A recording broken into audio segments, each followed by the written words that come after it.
प्रदेश में कांग्रेस के लिए, तो माहौल था क्या? सर 2018 में मैं आपको बता रहा हूँ, कांग्रेस की पूर्ण बहुमत की सरकार बनी थी। उस सरकार का पतन कैसे हुआ? अब देखिए ना, लोगों को वो अच्छा नहीं लगा। भारतीय जनता पार्टी ने उनमें से कई विधायकों को टिकट तक नहीं दिया है, तो वो लोगों में गुस्सा है। कमलनाथ जी जैसे वरिष्ठ व्यक्ति जिन्होंने 40 वर्ष देश की और राज्य की सेवा की है, उनसे आपने सत्ता छीन ली। नहीं, अच्छा नहीं लगा फिर भी बीजेपी को वापस ला रहे हैं। कमलनाथ जी के नाम पे वोट अच्छा नहीं लगा फिर भी बीजेपी को वापस ला रहे हैं। नहीं ला रहे हैं।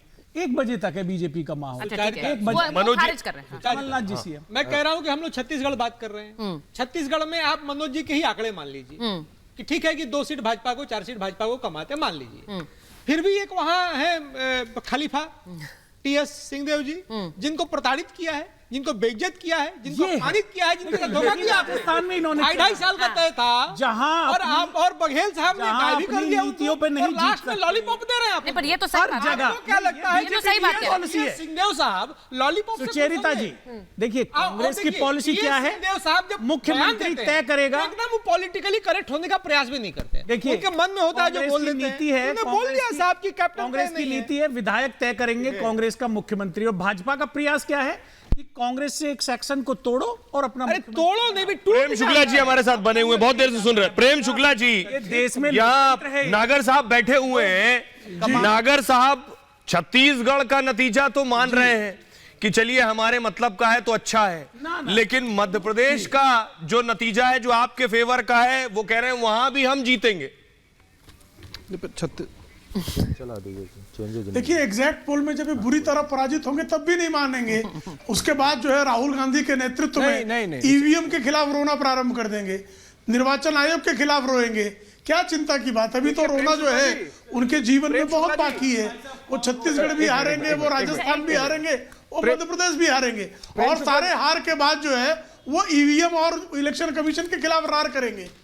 देखिए, हार जीत तो होगी 3 तारीख को, पर जो आंकड़े आए हैं उसका हम विश्लेषण कर रहे हैं। और क्योंकि बाकी राज्यों के बनिस्बत छत्तीसगढ़ में क्लियर दिख रहा है कि कांग्रेस को लीड है, तो थोड़ा सा हम समझना चाह रहे थे प्रेम शुक्ला जी, जैसे जो भूपेश बघेल का मैं भी चर्चा कर रहा था कि वो कैंडी क्रश खेल रहे थे, अपना एक आत्मविश्वास की तस्वीर दिखा रहे थे। दूसरा, उन्होंने जो आमरो छत्तीसगढ़ करके एक छत्तीसगढ़िया कल्चर के बारे में एक जमाने में जैसे गुजरात की अस्मिता की बात होती थी, एक ओनरशिप थी, ऐसी ओनरशिप छत्तीसगढ़ की भूपेश बघेल ने दिखाई। उन्होंने बीजेपी को हिंदुत्व पे भी थोड़ा बैकफुट किया, जो वो राम पथ गमन चालू किया, और उसके बारे में भी वो जो गोबर का एक स्कीम को उन्होंने चालू किया, उसके बारे में भी जो जिस तरह से एक माहौल बनाया। आप देखें एग्रेसिवनेस कितनी दिखती है कांग्रेस की छत्तीसगढ़ में। मैं एनालाइज कर रहा हूं कि क्यों ऐसा रिजल्ट आ सकते हैं, आएंगे कि नहीं पता नहीं, पर क्यों आ सकते हैं। आपने मैनिफेस्टो रिलीज किया, धान की कीमत रखी 3100 रुपए, उसके अगले दिन कांग्रेस ने अनाउंस किया 3200 रुपए। अब 1 दिन का फर्क है, पर यह कॉन्फिडेंस देखिए कि कांग्रेस रुकी और अगले दिन 100 रुपए ज्यादा अनाउंस किया। तो मेरे ख्याल से छत्तीसगढ़ के केस में भारतीय जनता पार्टी की थोड़ी पकड़ ढीली रह गई, इसके कारण ये आंकड़े मनोज जी के दिख रहे हैं, ये हम समझना चाह रहे हैं। 3 तारीख को हम भी रहेंगे, आप भी रहेंगे। 3 तारीख के बाद जो है श्रीमान भूपेश बघेल के पास कैंडी क्रश खेलने के अलावा कुछ बचेगा नहीं। उन्होंने गोबर में भी घोटाला किया, शराबबंदी करने वाले थे छत्तीसगढ़ में। याद कीजिए, पिछली बार उन्होंने मैनिफेस्टो में कहा था शराबबंदी करेंगे, लेकिन 2000 करोड़ रुपए का शराब घोटाला कर लिया, गोबर में घोटाला कर दिया, जुए के पैसे खा गए, और उनके खिलाफ इतना भयंकर असंतोष पूरे छत्तीसगढ़ में है, यहां तक कि उनकी पार्टी के कार्यकर्ता भी असंतुष्ट थे।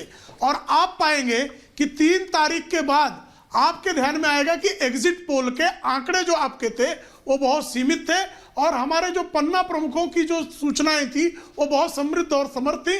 और भारतीय जनता पार्टी न्यूनतम 46 सीट से 55 सीट के बीच में आएगी। 46 से 55 सीटें भारतीय जनता पार्टी को छत्तीसगढ़ में प्राप्त होना निश्चित है।